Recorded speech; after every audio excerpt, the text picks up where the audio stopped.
Welcome back to Rupy's Break from Reality, where I am still in Texas. I'm heading out of San Antonio just for the day, and I'm driving to Houston. Why am I driving to Houston? Well, as many of you will know, I am a nerd, a geek, call it what you will. A space nerd, space geek in particular. And I'm heading to the Johnson Space Center over in Houston, which played an integral role in sending man to the moon. No, let's not get involved in any of those ridiculous conspiracy theories. Man went to the moon. No arguments.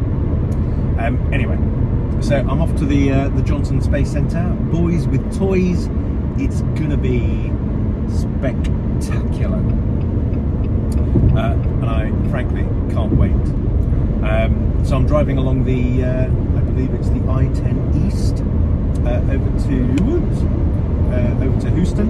Oh, there we go. The camera just slipped a little bit.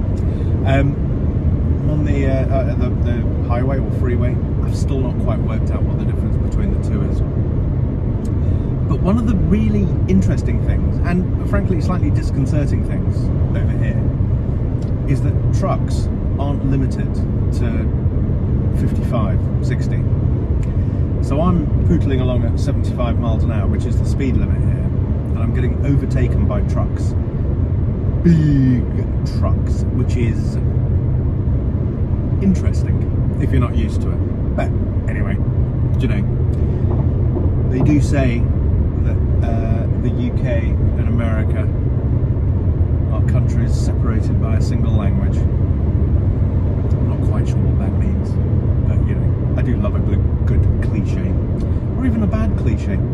Anyway, that's enough for me. I'm going to concentrate on the road, and I'll see you in Houston.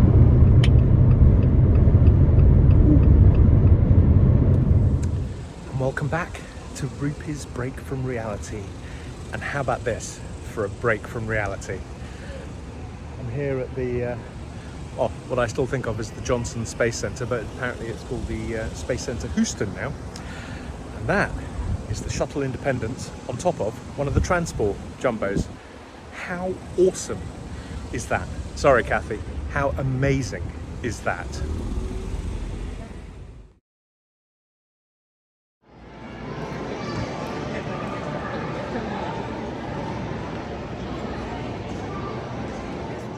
Sounds really silly, but I've just tucked a bit of moon rock. It's one of the coolest things I've ever done.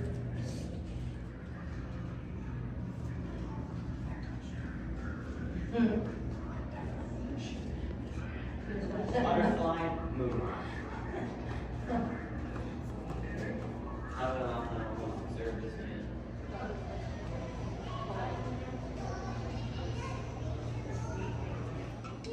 So this is the living quarters and the working quarters of Skylab, the America's first space station. And you've got an astronaut floating. He's not real, don't worry. It's so cool in here. So cool. Surprisingly large. But that said, I wouldn't necessarily want to spend 6 months in here. Although floating would be quite cool. Right, so remember the shuttle and the jumbo that we saw earlier? They're just there. I'm about to go into the shuttle. This is one of the most exciting things I have ever done. I am literally as giddy as a schoolboy. This is unbelievable.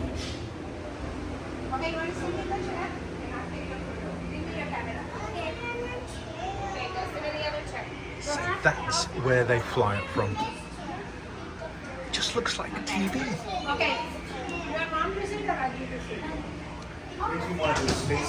So this is the loading bay, or the main cargo bay. And someone's just walked into the shop, but it gives you an idea of the size of the thing.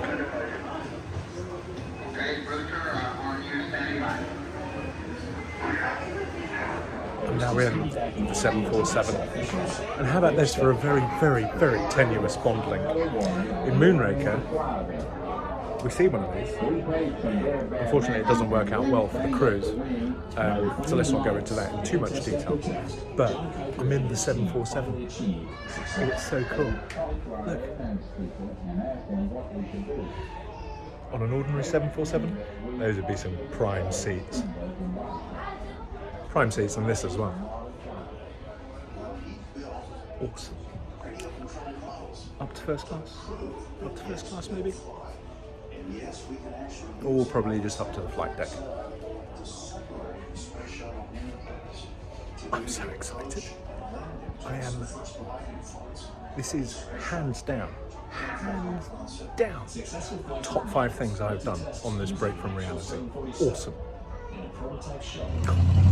This is one of Elon Musk's SpaceX rockets.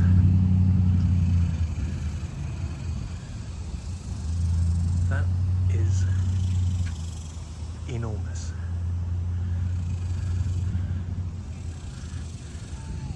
It's clearly seen some action.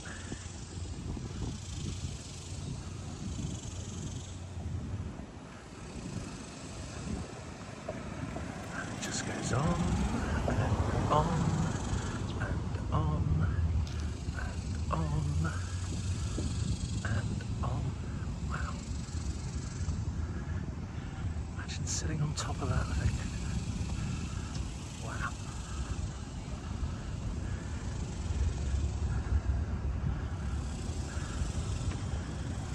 Just spectacular.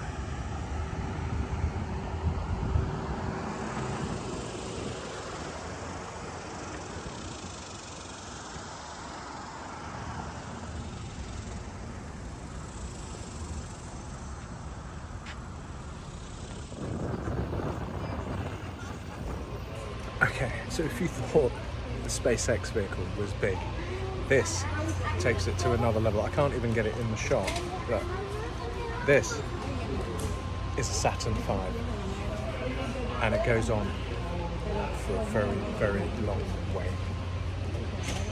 The most powerful, actually up until the SLS, the most powerful rocket ever built.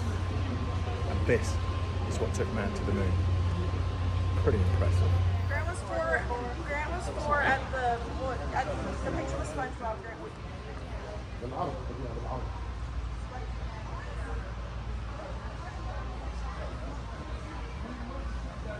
This thing is ridiculous. How many times have I seen this thing on TV or on Apollo 13? Which is an awesome movie, by the way.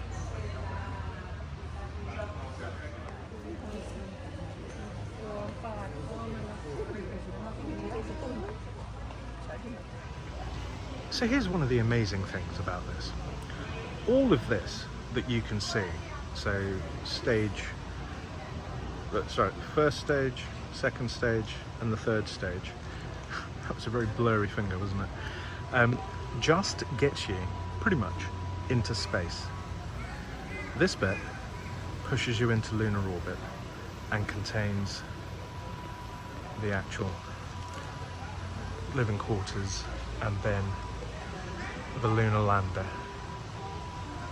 It's just an extraordinary piece of work. What a piece of engineering. And it's almost 60 years old.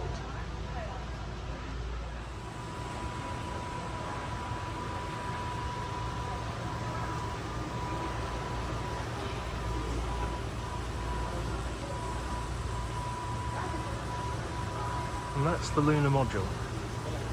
That's the bit that they return to Earth in.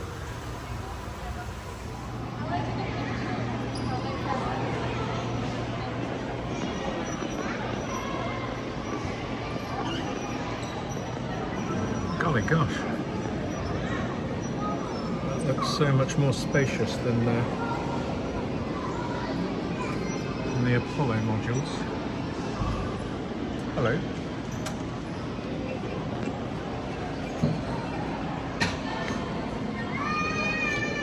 The fact that there are the world of apples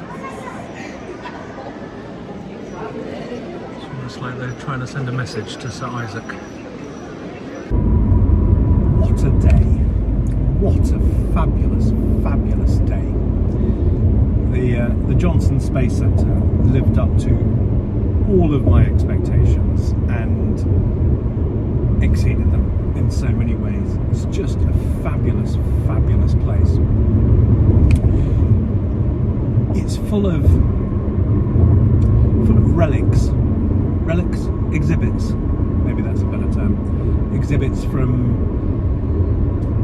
America's space history, going right the way through the the Mercury project, through Gemini, Apollo, and then there's an introduction to Artemis and even the Mars project. Seeing a space shuttle, walking inside a space shuttle, albeit a mock-up, was just one of the best experiences of my life. It was just, I know it sounds so hyperbolic, but it was just amazing. And then the jumbo that carries the space shuttles, just an extraordinary experience. And the actual visitor centre itself is done so well. It's $35 and well worth every single cent. Naturally, I bought a load of t-shirts. I even bought a cap. Do you know, I'm not a hat person. I don't know why I bought it, but it's a NASA cap from a NASA facility. It seemed like the sensible thing to do. And I ran into another English family, British family. And the kids and I were just like showing off with our knowledge of the space race and whatnot, and it got me thinking about why is it that I'm so obsessed by the space race and space generally. And I think a lot of it has to do with seeing Star Wars at such an early age. It's the first film I remember watching when I was 5,